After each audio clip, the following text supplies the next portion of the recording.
जी आप स्टार्ट कर सकते हैं। जी, आज जो मुरली हम पढ़ने वाले हैं उस मुरली की डेट है 23 जनवरी 1979, 1979। ये मुरली का फर्स्ट पार्ट कल पढ़ा गया था और इसका सेकंड पार्ट आज हम पढ़ेंगे। इस मुरली में बाबा ने सदा सुहागिन की निशानियां बताई हैं और क्या क्या अधिकार श्रृंगारी हुई आत्मा को मिलती है। उसके बाद बाबा ने सदा संपन्न और सदा हर्षित अनुभव करने के लिए क्या क्या करना है वो भी बताया है। तो आज हम दूसरा पार्ट पढ़ेंगे इस मुरली का। दादी दीदी से बातचीत। सदा सुहागिन का गायन शास्त्रों में किस रूप में है? सदा सुहागिन का गायन पटरानियों के रूप में है।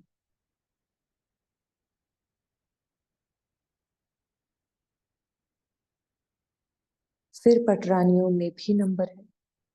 कोई सदा साथ रहती है और कोई कभी कभी।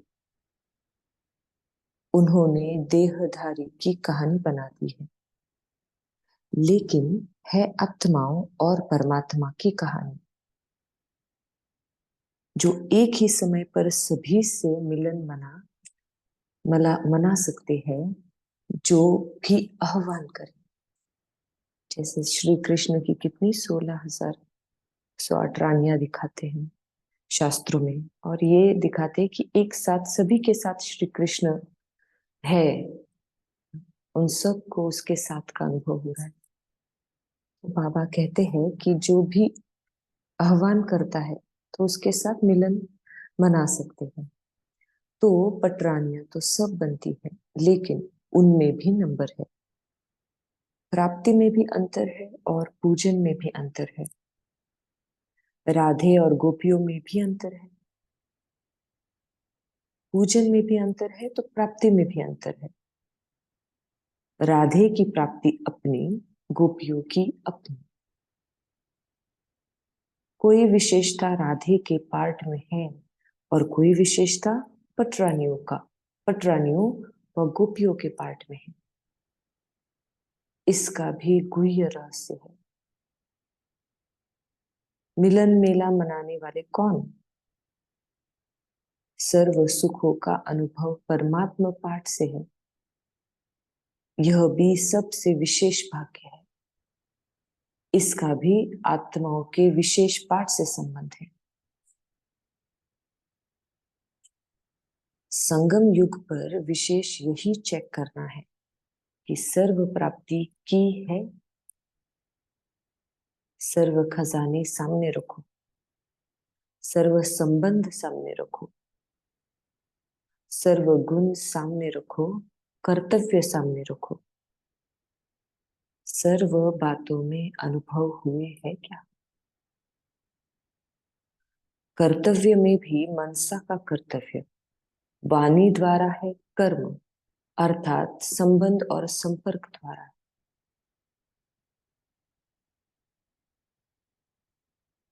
बाबा कहे कर्तव्य में भी मनसा का कर्तव्य वाणी द्वारा है, कर्म अर्थात संबंध और संपर्क द्वारा है। उसकी भी चेकिंग चाहिए कि सर्व रूप से कर्तव्य के भी अनुभवी है। अगर कोई भी अनुभव रह गया हो तो उसी अनुभव को संपन्न बनाना चाहिए, क्योंकि संगम युग के अनुभव फिर कभी भी नहीं हो सकते। अंडरलाइन। संगम युग के अनुभव फिर कभी भी नहीं हो सकते। इसलिए अब रहे हुए थोड़े समय में सर्व बातें सर्व बातों में स्वयं को संपन्न बनाना चाहिए। ऐसी चेकिंग जरूर होनी चाहिए। अगर एक भी संबंध व गुण की कमी है तो संपूर्ण स्टेज वह संपूर्ण मूर्त नहीं कहला सकते।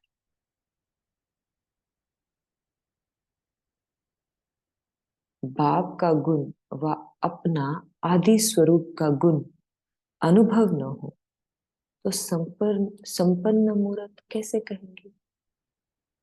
इसलिए सब में संपूर्ण बनना है। जैसे श्रृंगार हो रहा हो और पार्लर में गए मेकअप करने के लिए और मेकअप की कोई भी एक चीज छूट जाए तो वैसा सा है। हम्म? बाबा कहे जैसे ब्रह्मा बाप संपूर्ण बने तो बच्चे भी फॉलो फादर, ऐसा ही लक्ष्य सदा रहता है ना। तत्त्वम का वरदान मिला है ना, निमित्त बनना अर्थात तत्त्वम के वरदान अभी भी और जन्म जन्मांतर के भिन्न भिन्न पार्ट में भी अभी का तत्त्वम का वरदान सारा कल्प चलता है। संगम पर भी, पूज्य के समय भी और पुजारी के समय भी तो विशेष आत्माओं को विशेष वरदान है तत्त्वम का।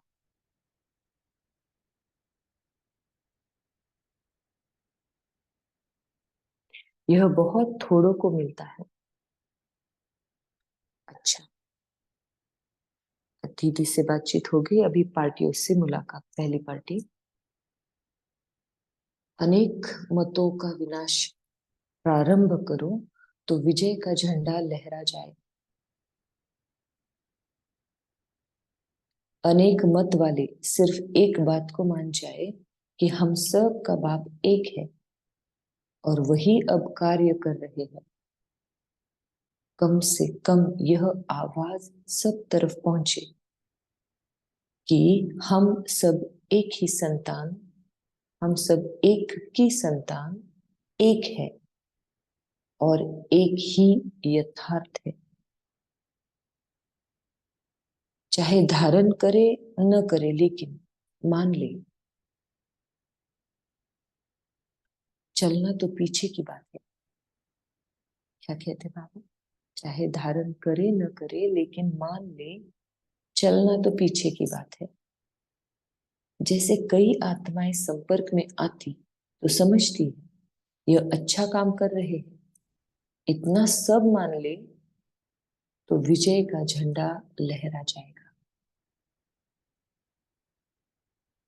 इसी संकल्प से मुक्ति धाम में चली जाए तो भी ठीक है।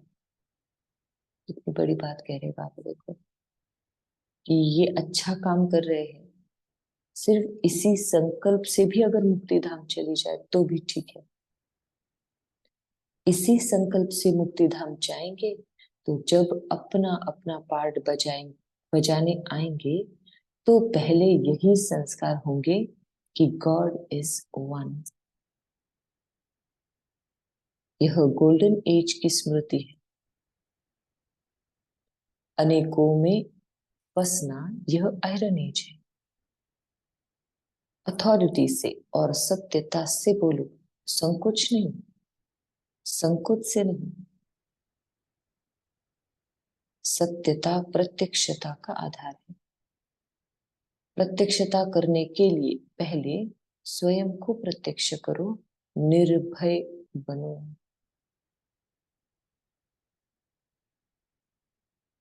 एक बल, एक भरोसे पर अचल और अटल रहने वाले।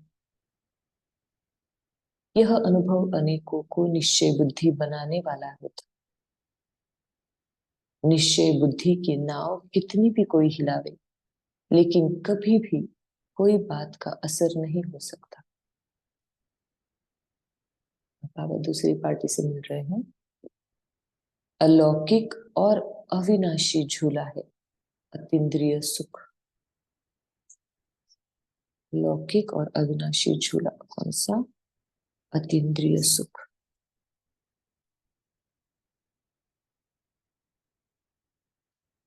सभी सदा संगम युग की श्रेष्ठ प्राप्ति अतीन्द्रिय सुख में झूलते रहते हो क्या? यह सुख ही सबसे बड़ा अलौकिक अविनाशी झूला है। जैसे जो लाडले बच्चे होते हैं उनको झूले में झुलाते हैं, जैसे कृष्ण को लाडला होने के कारण झूले में झुलाते हैं ना। संगम युगी ब्राह्मणों का झूला अतीन्द्रिय सुख का झूला है।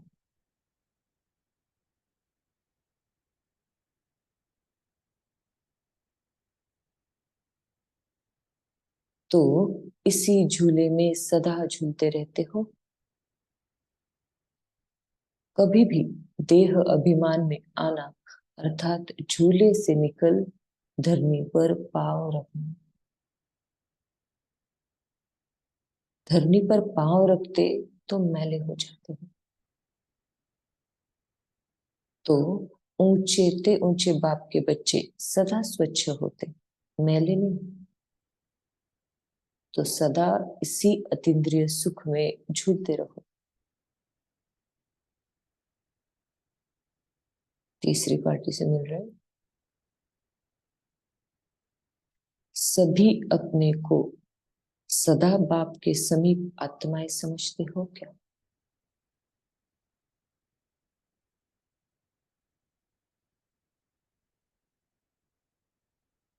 जो बाप के समीप आत्माएं होंगी उन्हों की निशानी क्या होगी? जितनी समीप होंगी उतना बाप के समान होगी। तो समान व समीप आत्मा बनने के लिए विशेष कौन सी धारणा की आवश्यकता है? सदा याद और सेवा में तत्पर रहो। अगर सदा याद और सेवा में फॉलो फादर होंगे तो नंबर 1 जरूर आएंगे। जैसे ब्रह्मा बाप ने इसी धारणा से नंबर 1 पद प्राप्त किया। कौन सी धारणा? याद और सेवा में तत्पर। तो जैसे ब्रह्मा बाप ने इसी धारणा से नंबर 1 पद को प्राप्त किया, वैसे आप भी फॉलो कर नंबर 1 डिवीजन में आ जाएंगे। नंबर 1 तो ब्रह्मा की आत्मा गई। तो इसलिए बाबा ने नंबर 1 डिवीजन कहा, नंबर 1 नहीं। नंबर 1 तो ब्रह्मा की आत्मा गई, लेकिन आप भी सब उसके साथ फर्स्ट डिवीजन में आएंगे, अर्थात राजधानी में साथ साथ होंगे। जितना जितना लाइट हाउस बनेंगे उतना माया दूर से ही भाग जाएगी। लाइट हाउस के आगे अंधकार रूपी माया आ नहीं सकती। अच्छा, ओम शांति। बाबा से याद प्यार लेंगे। कर लिया था लेकिन फिर एक बार ऐसे। सदा सुहागिन, सदा श्रेष्ठ भाग्य की अधिकारी, सदा कंपेनियनशिप निभाने वाली,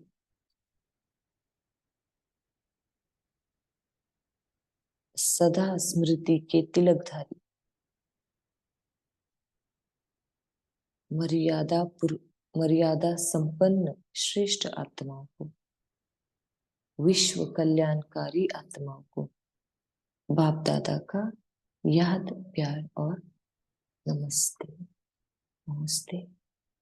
शुक्रिया बाबा, शुक्रिया। 1 मिनट साइलेंस में रहेंगे, उसके बाद फिर पॉइंट शेयर कर सकते। ओम शांति।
ओम शांति।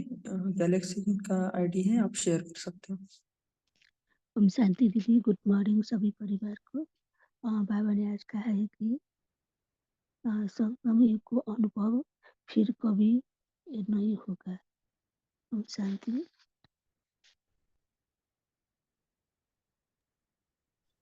जी नमिता बहन।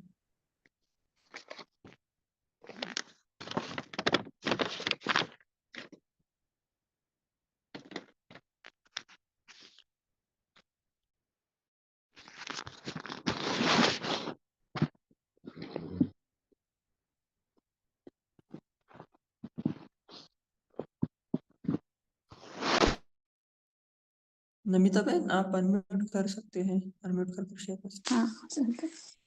ओम शांति भाई जी, आज बाबा ने कहा कि संगम युग है अनुभव का युग।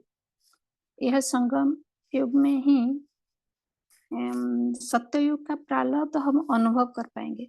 सत्य युग में तो प्रारब्ध होगी लेकिन अनुभव नहीं होगी। तो हर सेकंड में, हर संकल्प, बोल और कर्म में अनुभव मुक्त बनना है इस संगम युग पर। तो हर सेकंड के अनुभव को चेक करना है। बाबा ने कहा कि अब हर सेकंड को, अनुभव को हमको चेक करना है। हमारा कर्तव्य में मनसा का कर्तव्य माना, मैं कितना शुभ भावना, शुभ कामना मन में रख मेरी कर्तव्य निभाती हूँ, उसका चेकिंग करना है। वाणी में भी कितना मधुर से दूसरों से मैं बात कर रही हूँ, इसके ऊपर भी अटेंशन।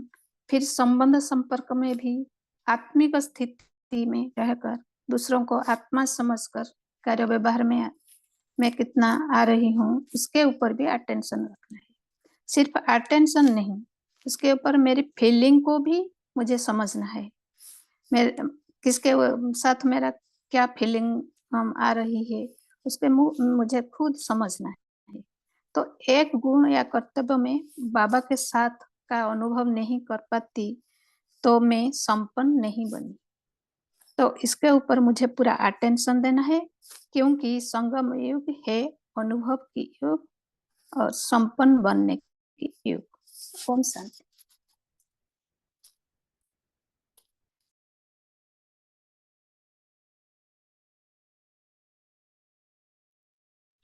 जी जैन भाई जी, आप शेयर कर सकते हैं। ओम शांति भाई जी, आज बाबा ने तत्वत्वम के बारे में बहुत गुह्य बातें बताई है। तत्वत्वम, तत्वमसी, यानी तेरे समान, आपके समान, बाबा समान। लेकिन बाबा एक ही है, बाबा के समान बनो, बाबा नहीं बन सकते। तत्वत्वम, ऐसा बाबा का कहना है। दूसरी बात, बाबा ने ऐसा कहा है कि नंबर 1 बनना है। बाबा के बच्चों को नंबर 1 बाबा ही है, और बाबा के बच्चों को क्या बनना है कि नंबर 1, और दूसरा वर्ड बाबा ने बोला है फर्स्ट क्लास, क्लास 1 या फर्स्ट क्लास, ऐसा वर्ड बाबा ने कहा है। क्योंकि बाबा एक ही है, बाबा के समान बनो, बाबा को फॉलो करो, और तत्वमसी, तत्व बाबा के समान बनो, ऐसा बाबा का कहना है। ओम शांति। जी आशा बहन, आप शेयर कर सकते हो। ओम शांति। आज बाबा ने कहा कि अनेक मत वाले सिर्फ एक बात को मान जाए कि हम सबका बाप एक है और वही अब कार्य कर रहे हैं। कम से कम ये आवाज सब तरफ पहुंचे कि हम सब एक की संतान एक है और एक ही यथार्थ है, तो विजय का झंडा लहरा जाएगा। और बाबा ने कहा कि अथॉरिटी से और सत्यता से हमें बोलना चाहिए, संकोच से नहीं। सत्यता प्रत्यक्षता का आधार है। तो प्रत्यक्षता करने के लिए पहले हमें स्वयं को प्रत्यक्ष करना है और निर्भय बनना है। और बाबा ने कहा है कि हम जितना जितना लाइट हाउस बनेंगे उतना माया दूर से ही भाग जाएगी।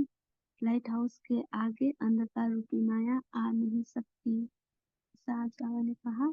शांति।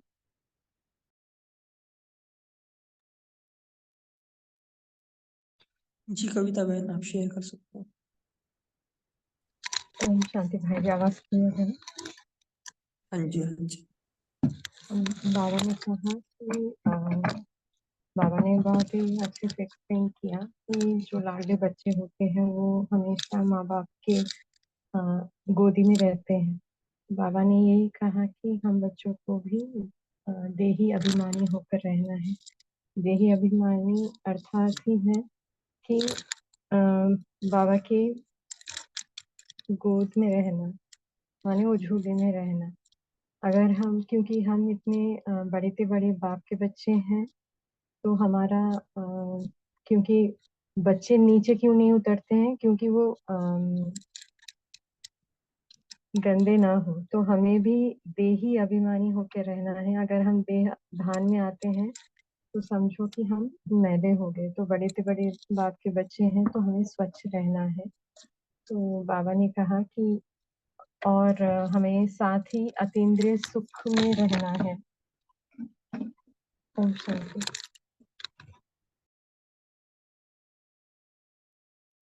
ओम शांति, बहुत अच्छा। तो हम इसी पॉइंट पे बाद में भी मनन चिंतन करेंगे कि बाबा ने जैसे कहा ना कि कभी भी देह अभिमान में आना अर्थात झूले से निकल धरनी पर पाँव रखना। धरनी पर पाँव रखते हैं तो गंदे हो जाते हैं। देह अभिमान कहो या देहभान कहो, देहभान एक मिट्टी है ना, तो इस पे हम सदा कैसे रह सकते हैं? क्योंकि हम पॉइंट तो शेयर कर रहे हैं कि आत्मिक स्थिति में रहना है, सदा रहना है, लेकिन हम रहते हैं क्या? वो एक कथा भी है ना कि एक तोता था, उसको बोला, वो बोलता था कि नलके पर नहीं बैठना है, और नलके पर बैठ के ही वो बोल रहा था।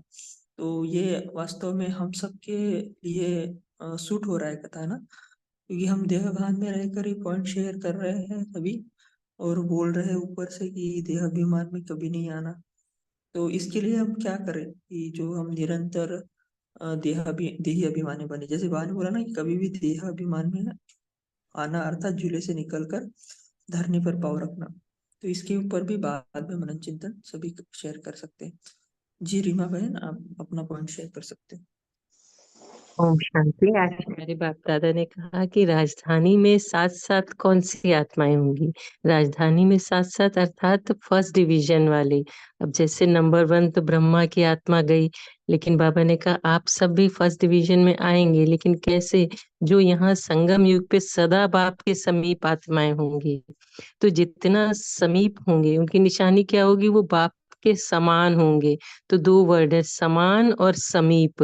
तो उसके लिए विशेष कौन सी धारणा? तो बाबा ने कहा कि सदा याद और सेवा में तत्पर रहो। अगर सदा याद और सेवा में फॉलो फादर होंगे तो नंबर 1 जरूर जाएंगे। तो वो याद और सेवा कब होगी? उसके लिए स्वयं भी अपनी चेकिंग करनी है कि हम क्या निरंतर बाबा से याद रहती है, हमारी एक भी संबंध या गुण की कमी तो नहीं है। स्वयं में भी चेक करें कि हमने सर्व संबंध से बाबा को अपना बनाया है, कोई गुण की कमी नहीं। क्योंकि बाबा कह रहे हैं ना कि संगम युग पे अगर हमने अनुभव नहीं किया तो फिर नहीं कर पाओगे। तो इसलिए अभी संपन्न बनना है, तभी हम समान और समीप की आत्माएं बनेंगे। ओम शांति।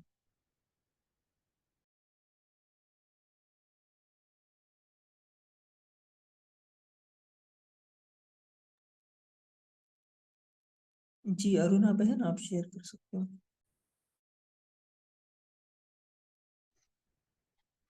ओम शांति। आज बाप दादा कह रहे हैं, एक बल एक भरोसा पर अचल और अटल रहने वाले। यह अनुभव अनेकों को भी निश्चय बनाने वाला होता है। निश्चय बुद्धि की नाव कितनी भी कोई हिलाए, लेकिन कभी भी कोई बात का असर नहीं हो सकता। तो एक लाइन याद आई, जैसे कि बाबा कहते, पवित्रता का बांधोनी कंकन, त्रिभुवन सारे कर दो संपन्न, विश्व सारे कर दो संपन्न। ओम शांति।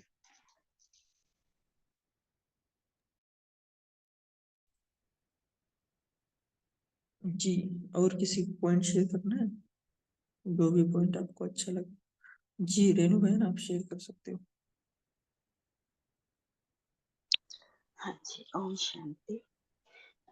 अभी आपने भाई जी बोला ना कि देह अभिमान से अलग कैसे रहें, तो मुझे अपना एक अनुभव याद आ गया जो बाबा ने मुझे आज के ही दिन 15 मार्च पिछले साल 2023 को करवाया था। बहुत ही सुंदर अनुभव था कि लौकिक में प्रोफेशन में बाबा ने निमित्त बनाया है डॉक्टर के रोल में।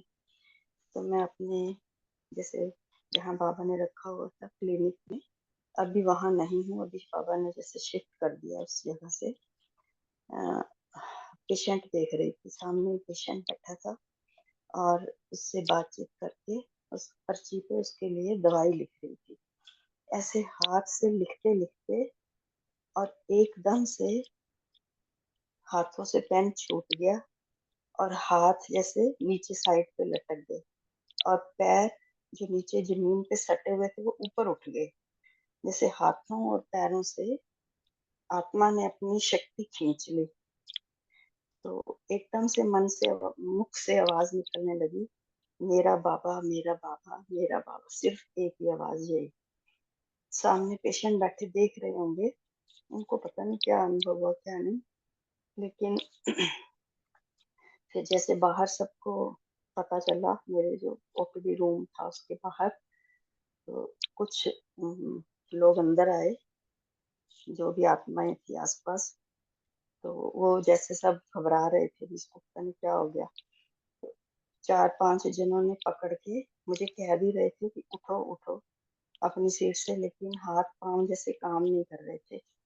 तो पकड़ के जैसे घसीट के, जैसे बहुत शरीर भारी हो जाता है ना जब अपनी शक्ति काम नहीं करती, आत्मा की शक्ति जैसे हाथों और पांवों से निकल गई थी। तो उन्होंने उठा के मुझे से खींच के अंदर ही वहां ओपीडी रूम में एग्जामिनेशन टेबल पे लिटाया। तो मुझे इस दौरान जैसे कुछ ये 2-3 मिनट का समय था, ऐसे अनुभव हो रहा था कि धीरे धीरे जैसे शक्ति ऊपर ऊपर तक निकल रही है, जैसे पैरों से, फिर लोअर लेग से, अपर लेग से, ऐसे। तो तकरीबन पेट तक ऐसी फीलिंग आई। उसके बाद जैसे ही लिटा दिया उन्होंने, तो मन में यही संकल्प था, मेरा बाबा मेरा बाबा। जैसे फिर वापस जैसे शक्ति भरने लग गई, तो वापस अपने हाथ जिस रूप से निकली थी, पैरों से लेकर ऊपर तक जा रही थी, वैसे ही वापस आत्मा ने जैसे वापस पावर भर दी। और मुझे ऐसे फील हुआ कि अब मैं हाथ उठा सकती हूँ और पैर भी हिल रहे हैं। बस ये कुछ पल का अनुभव था, लेकिन बाबा ने इतना स्पष्ट अनुभव करवाया कि बच्ची तू इस देह से बिल्कुल अलग है। आज भी जब याद आता है तो ऐसे बहुत ही अच्छा लगता है, रोंगटे खड़े हो जाते हैं। शुक्रिया बाबा। ओम शांति।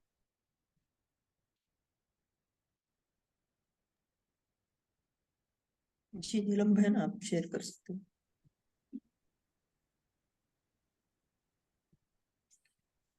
ओम नीलम शांति। बहन, हाँ जी, जैसे आपने प्रश्न पूछा कि हम कैसे अपने न्यारे रह सकते हैं, उसके लिए हमें अपने संकल्पों पर अटेंशन रखना पड़ता है कि हम अपने संकल्पों को विराम दें और बाबा के जो गुण है वो एक एक गुण को लेकर हम अपने अंदर अनुभव करें कि कौन कौन से गुण, शक्ति, त्याग, तपस्या ये हमारे अंतर्मुखता के साधन हैं।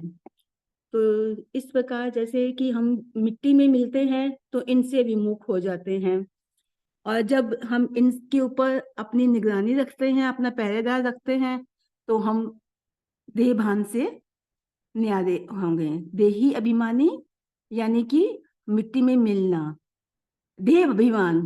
तो देही अभिमानी बनने के लिए हमें इन चीजों की आवश्यकता है: अंतर्मुखता, त्याग, तपस्या, स्मृति स्वरूप में रहना है और अपनी सूक्ष्म इंद्रियों को शीतल करना है।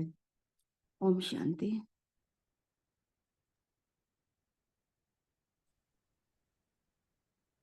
जी सावित्री बहन, आप शेयर कर सकते हो।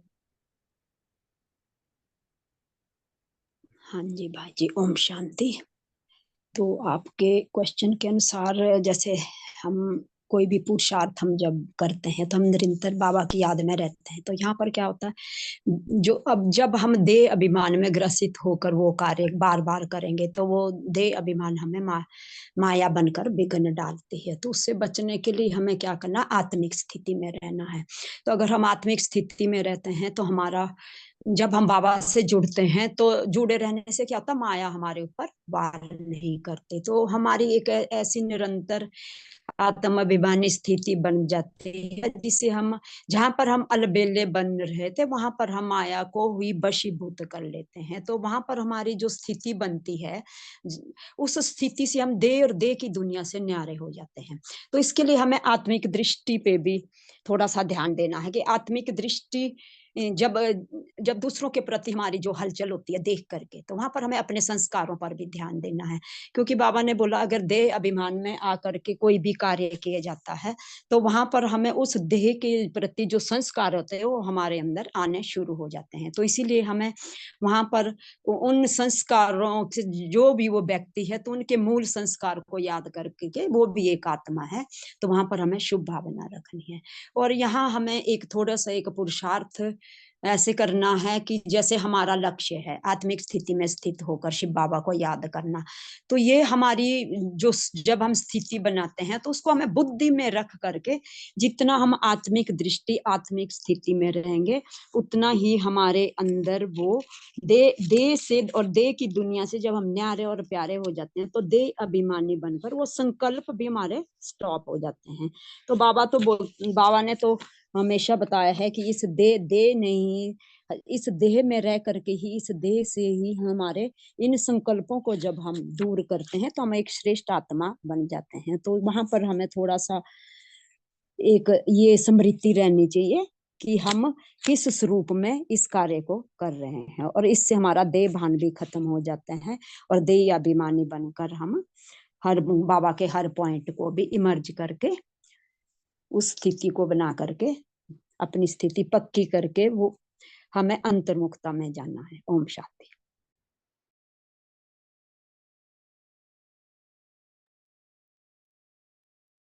जी आशा बहन। ओम शांति भाई जी। अभी दीदी ने कितना अच्छा अनुभव सुनाया।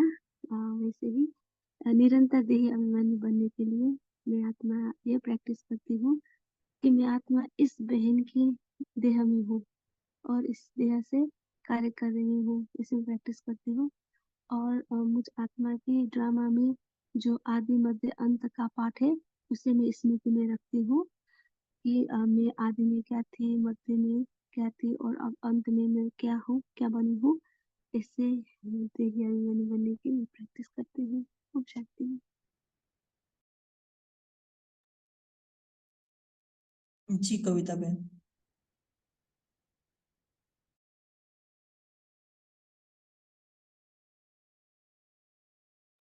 ओम शांति भाई जी। भाई जी आवाज ठीक है? हाँ जी आप शेयर कर सकते। तो जैसे डिस्कशन चल रहा है सभी बहनों ने भी शेयर किया। तो पहले तो जैसे हम 63 जन्मों से खुद को शरीर समझने लगे, क्योंकि ये सारे संस्कार जो बॉडी रिलेटेड है वो हमें नेचुरल अनुभव होने लगा है। तो अभी जो हमारा सत्य स्वरूप है कि मैं आत्मा हूँ, इसे नेचुरली अनुभव करने के लिए हमें ज्यादा तक तो अटेंशन रखना है और इसके ऊपर ही अभ्यास करना है। क्योंकि जब तक खुद को आत्मा निश्चय नहीं करेंगे तब हमारी स्थिति ही नहीं बनेगी। क्योंकि हम आत्मा जब नहीं समझते हैं तो नेचुरली बाबा की याद भी नहीं रहती है। इसलिए बाबा तो हर साकार मूल्य में हर दिन हम बच्चों को यही समझाते हैं कि आत्मा समझ मुझ बाप को याद कर। माने जब तक वो मैं हूँ ये अनुभव हम अंदर से ना करें तो वो देही अभिमानी स्थिति हमारी बन नहीं सकती। तो इसके लिए हमें जैसे बहुत ही अटेंशन रखना है, निरंतर इस अनुभव को जैसे प्रैक्टिकल में लाना है। उसके लिए अटेंशन और अभ्यास, ये दोनों चीजें ही हैं मेन। और जैसे बहनों ने भी शेयर किया अंतर्मुखी रहना।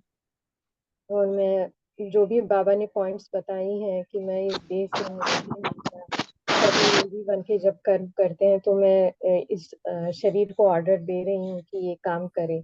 मुझे ये फील करना है कि मैं नहीं कर रही हूँ, शरीर के द्वारा मैं करा रही हूँ। तो ये जितना हम प्रैक्टिकल में लाते जाएंगे तब वो हमारी स्थिति नेचुरल हो जाएगी। तब वो जो बाबा चाहते हैं कि मेरे बच्चे, जो मैं हूँ विदेही, मेरे बच्चे भी विदेही बने, तो वो हम प्रैक्टिकली कर सकते हैं। ओम शांति। जी बहुत अच्छा। जो आपने बोला ना अटेंशन और अभ्यास, ये ब्राह्मण जीवन के तो संस्कार है ना। तो अभी भी हम जब से ये महावाक्य पढ़े हैं तब से हमारा अटेंशन रहा क्या, यानी ये भी एक चिंतनीय विषय है। जी जाधव भाई जी, आप शेयर कर सकते हैं।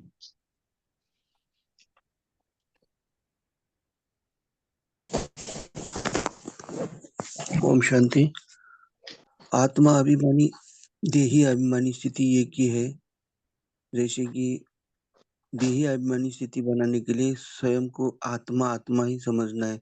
सामने चाहे पुरुष हो चाहे स्त्री हो, तो अपनी दृष्टि वृत्ति हमेशा क्रिमिनल नहीं होना चाहिए। आत्मा आत्मा बाही बाही है, ना स्त्री है ना पुरुष। आत्मा आत्मा बाही बाही, यही दृष्टि हमेशा रहने से देही अभिमानी दृष्टि हो जाती है। ओम शांति।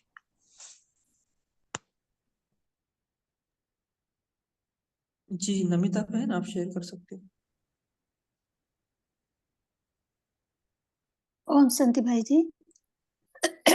आपने जो पूछा कि आत्मिक स्थिति में रहने कैसे रहते हैं, इसके लिए मेरा सोच यही है कि पहले तो खुद को आत्मा समझना है, मैं आत्मा हूँ, और दूसरों को भी आत्मा समझेंगे तब हम आत्मिक स्थिति में रह पाएंगे।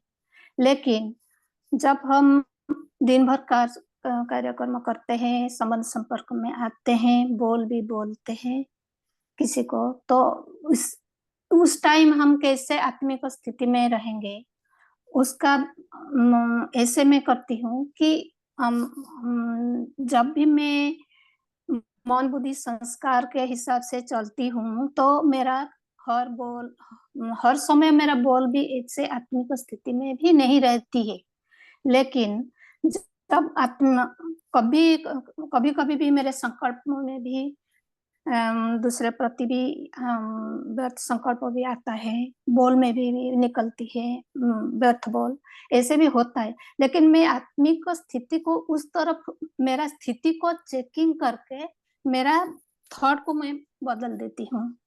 ऐसे बदलती हूँ कि मैं तो वो उस टाइम में खुद को समझती हूँ कि मैं तो आत्मा हूँ, वो तो मेरे सामने है जो है वो भी आत्मा है, वो जो बोल रही है वो भी मन बुद्धि संस्कार के हिसाब से मुझे बोल रहे है या मुझसे बिहेव कर रही है। तो मेरा स्थिति को मैं तुरंत बदल देती हूँ। जब मैं बाबा के साथ, उस टाइम में बाबा के साथ साइलेंस में चल जाती हूँ, बाबा मैं आपके साथ हूँ तो मेरा बोल और संकल्प और मेरा कर्म कैसे होना चाहिए। तो उस टाइम मैं खुद को आत्मिक स्थिति में स्थित कर रही हूँ। मेरा सोच मेरा समझ को मैं बदल देती हूँ और आत्मिक स्थिति में रह सकती हूँ। इसके लिए मुझे बार बार मेरा कर्म बोल और संकल्प प्रति अटेंशन रखती हूँ। जो कहीं भी छोटी छोटी कार्य नहीं हो, उसके ऊपर मैं खुद दिन भर अटेंशन रखती हूँ। तो व्यर्थ तो होना ही होगा, लेकिन खुद को अटेंशन रखना और उसको चेंज करना, पहले अनुभव में लाना कि मैं मेरा अटेंशन किस पर है, मैं क्या कर रही हूँ, उसके ऊपर खुद अटेंशन रखने से अपने आप फिर हम स्थिति को भी बदल सकते हैं। ऐसे ही बाबा चाहते हैं कि मुझे याद कर, अपने को आत्मा समझकर मुझे याद कर। जब मैं बाबा को याद करेंगे हमारा स्थिति बदल जाते हैं, हम आत्मिक स्थिति में रह पाएंगे। ओम शांति। जी बहुत अच्छा। एंड अभी लास्ट शायद एक मुरली में कौन कहा था ना कि पहले चेक करो कि ये बाबा का संकल्प है या बाबा का बोल है या बाबा का कर्म है, तभी। जी गोपाल भाई जी। ओम शांति। मैं आत्मा जो पुरुषार्थ करती हूँ इस चीज के लिए, जिसका बहुत आनंद भी आ रहा है। बार बार एक ही अभ्यास करते हैं अपने आप को देखने का और अपने आप से बातें करने। मैं कौन हूँ, बस उसको देखना है। कहते हैं ना, देखी हुई चीज जो है, एक चित्र जो है 100 शब्दों के बराबर होते हैं। तो अपने आप को देखने का अभ्यास करते हैं, आराम से बड़े प्यार से देखते हैं और अपने भाग्य को इमर्ज करते हैं। वाह कितना सुंदर पाठ चला है, कौन सा समय चला। और बाबा को भी वैसे देखते हैं, कभी यहाँ देखते हैं, कभी परम धाम में देखते हैं। तो बस चलते फिरते वही अभ्यास, उसमें बहुत आनंद आ रहा है और अच्छी स्थिति, बड़ी स्नेह।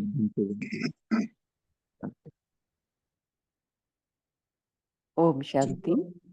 जी मैं बोलूं? हाँ जी शेयर। हाँ, तो देही अभिमानी बनने के लिए अ, जो हम आत्मा को करना है कि मैं, मेरा, तू, तेरा, ये सब छोड़ना पड़ेगा। कि मेरा बेटा, मेरा घर, मेरा पति, ये जो अ, बातें हैं मेरापन वाली, ये सब छोड़ना होगा, क्योंकि ये सब बाबा का दिया है। मेरा बेटा नहीं, बाबा का बच्चा है। ये घर बाबा ने दिया है सेवार्थ के लिए। जो भी संबंधी मुझे मिले हैं, तो मैं सेवार्थ के लिए बाबा ने मुझे दिया है। मैं एक अवतरित आत्मा हूँ। तो इस अनुभव से भी ये मैं, मेरा, तू, तेरा छोड़ के भी देहाभिमानी बन सकते हैं। कि मैंने ये काम किया, ये जो अहंकार, ये नहीं होना चाहिए।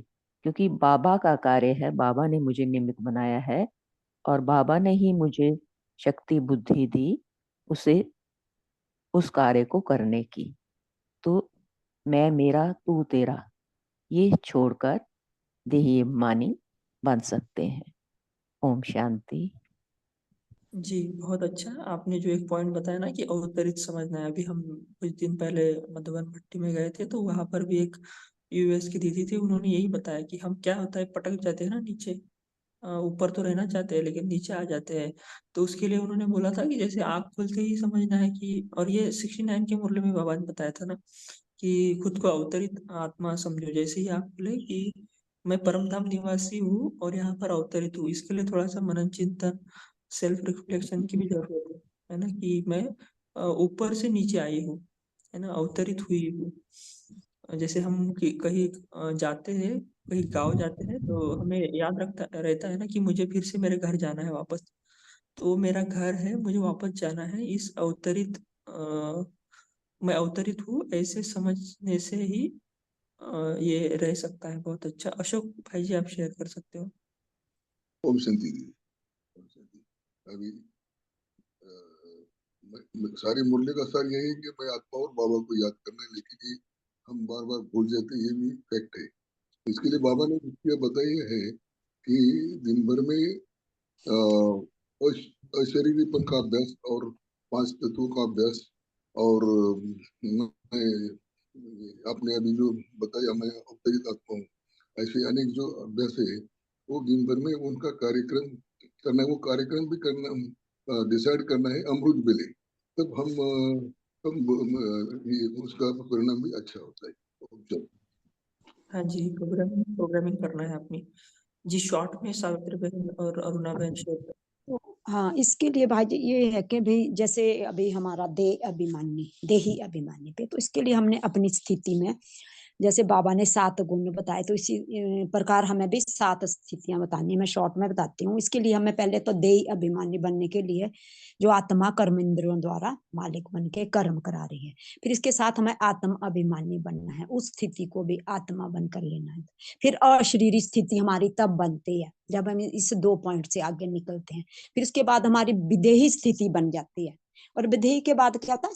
फरिश्ता स्थिति। तो फरिश्ता से क्या होता है? हम बीज रूप में स्थित हो जाते हैं। जब हम बीज रूप में स्थित होने के बाद परमात्मा को के याद में खो जाते हैं, तो हम उस स्थिति में जब स्थित होकर लवलीन हो जाते हैं, तो वो हमारी स्थिति पर असर नहीं करती। जैसे मीरा का कृष्ण का प्यार में कैसे लवलीन हो गई थी, तो उसके लिए अगर वो जहर भी दे दिया था तो उसके ऊपर कोई असर नहीं होता। अगर हम इसके ऊपर विचार सागर मंथन करते हैं, तो इस विचार सागर मंथन के लिए हमें मुरली के पॉइंट, हमें जो बाबा ने मुरली दी उस नोटबुक में अगर हम उस पॉइंट पे विचार सागर मंथन करते हैं और जितनी हम मुरली पढ़ते हैं उतना ही मंथन से हम नेचुरल स्थिति में आएंगे। ओम शांति।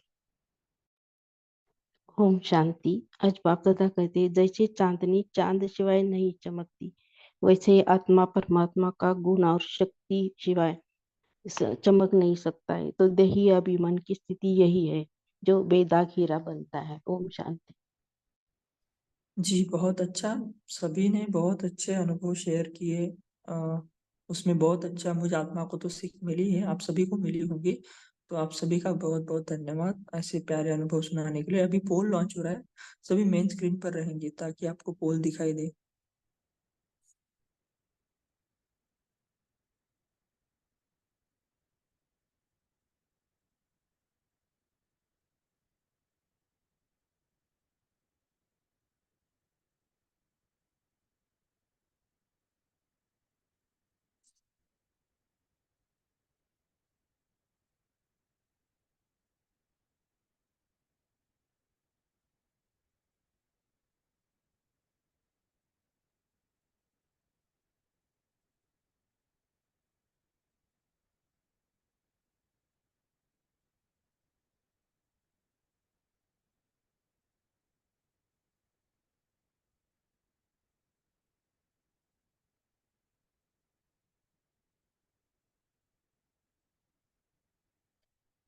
तो आज हम होमवर्क लेंगे। जैसे बाबा ने 86 में मुरली में कहा था कि अगर निरंतर बाबा की याद रहनी है तो निराकारी निश्चय का नशा और साकार में सर्व संबंधों की अनुभूति। तो बाबा ने इस मुरली में भी बताया कि सर्व संबंध बाबा से निभाने हैं।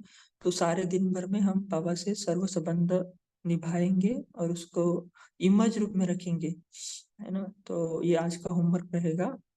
अभी हम योग की तरफ बढ़ते हैं। तो पहुंच जाए 1 सेकंड में परम धाम में, कंबाइंड हो जाए अपने कंपेनियन शिव बाबा के साथ। देखे मैं आत्मा बाबा से कंबाइंड, पहला संबंध शिव बाबा मेरा पिता है। लौकिक में भी किसी राजा का बेटा होता है तो उसको कितना नशा होता है कि मैं राजा का बच्चा हूँ। यहाँ तो शिव पिता की संतान मैं आत्मा हूँ, मुझे कितना ना नशा होना चाहिए। फिर से एकाग्र हो जाए अपने अनादि स्वरूप में और दूसरा संबंध देखे, बाबा मेरा टीचर है। मैं ही तो अर्जुन की महान महान आत्मा हूँ जिसे स्वयं भगवान गीता का ज्ञान दे रहे हैं। मैं ही तो बेस्ट स्टूडेंट हूँ जिसके आँख में, जिसके निशाने में एक बिंदु बाबा ही समाया है। फिर से एकाग्र हो जाए अपने अनादि स्वरूप में, शिव बाबा मेरा सदगुरु है। भक्तों ने अपना शरीर पहाड़ों पर धूप में गलाया सिर्फ एक झलक पाने के लिए, और स्वयं भगवान मुझे आत्मा के द्वार पे आकर वरदानों से भरपूर कर देता है, मुक्ति और जीवन मुक्ति प्रदान करता है। मन मना भव का महामंत्र देकर सारे वरदानों की बौछार मेरे पे करता है।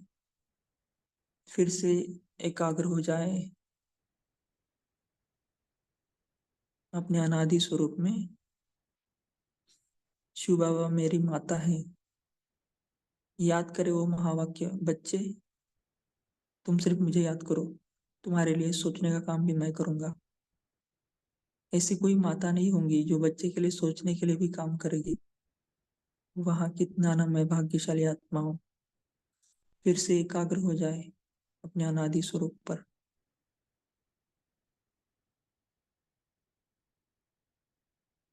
शिव बाबा मेरी बहन है, कन्या जो 21 कुल का उद्धार करे। शिव बाबा ऐसी बहन है जिसने 84 जन्मों का उद्धार कर दिया। अंत के भी अंत का जन्म भी कितना अच्छा था। सब कुछ है, तन मन धन से सुखी है। अंत का जन्म इतना अच्छा है तो इससे पहले वाले जन्म कितने अच्छे होंगे। शिव बाबा मेरा बड़ा भाई है, बड़ा ऐसा बड़ा भाई जिसने सब लौकिक अलौकिक जिम्मेवारी ले ली है और मुझे बेगमपुर का बेफिक्र बादशाह बना दिया। कोई जिम्मेवारी नहीं, कोई बोझ नहीं। ऐसे बादशाही तो सतयुग में भी नहीं मिलेगी। फिर से एकाग्र हो जाए अपने अनादि स्वरूप पर। शिव बाबा मेरा साथी है। शिव बाबा सच्चा साथी है, बाकी सब झूठ है। झूठी माया, झूठी काया, झूठा सब संसार है।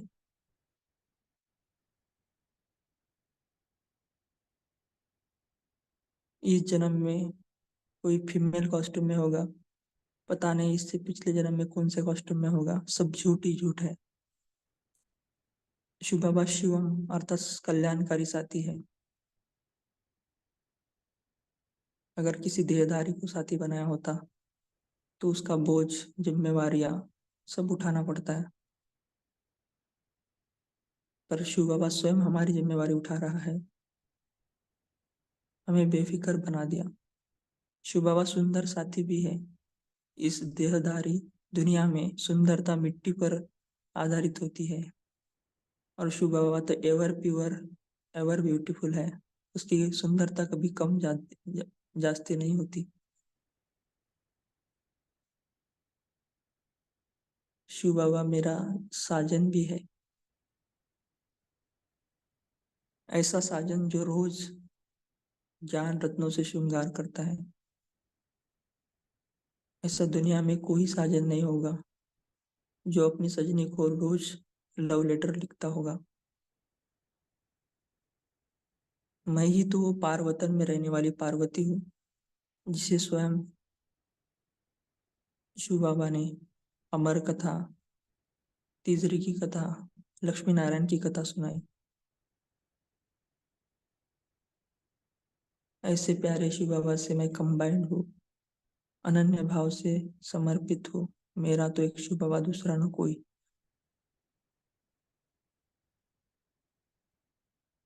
ओम शांति।